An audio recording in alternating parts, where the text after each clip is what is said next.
We've all heard it.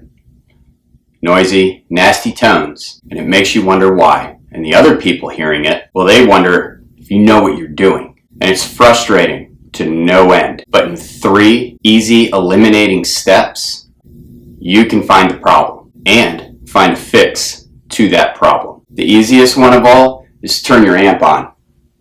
Let it warm up. Let those beautiful cylindrical tubes glow.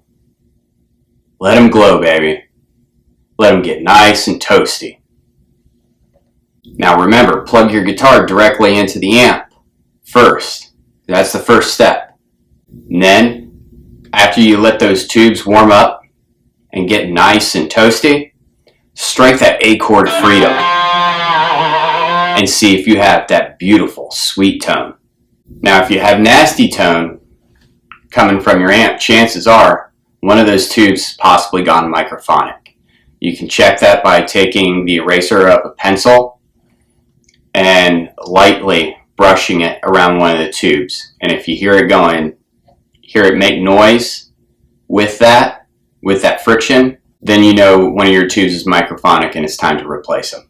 But remember, your tube amp was meant to be played warm. So, with that being said, let those tubes warm up before you play, and then let that tube flag fly. If you're getting nice, good, clean tones from your tube amp with you plugged in directly from the guitar to the amp, and then you're going from your board into the amp, but it still sounds like a 2-year-old came by, messed with every one of your knobs, and dimed them all out, and that means you could have a rat living inside your board. And I don't mean a literal rat, I'm talking about a rat nest of cables. You got to make sure that you keep cable management in mind, the difference between audio and electrical cables. Cable management is a major factor for good tone. It's not just for your sanity. Make sure that your audio cables and your power cables aren't all intertwined together. This can cause what we call floor noise. And I understand with boards having limited room to fit all that amazing tonal goodness in, it seems harder than what it actually is. Just make sure you have a routing path for both sets of cables. And if the audio cables and the power cables do have to come together at a point, make sure that they don't parallel, that they run perpendicular to each other. Remember, you spent really good money for that little metal box of tonal freedom. So don't let your cable routing look like an afterthought. Now, the one that can really throw you for a loop is in the actual effects loop or the signal chain.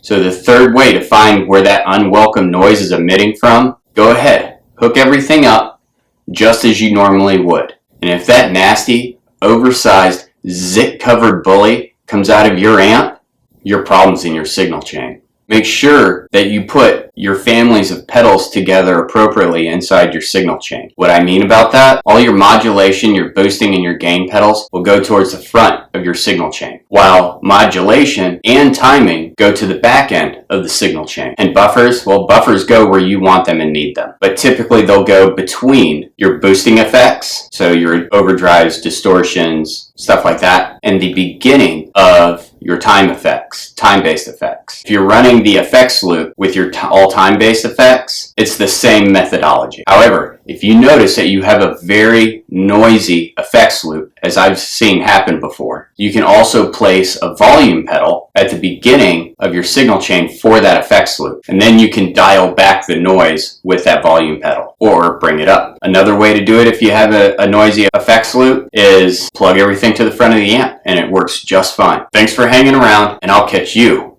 on the next Gear Corner.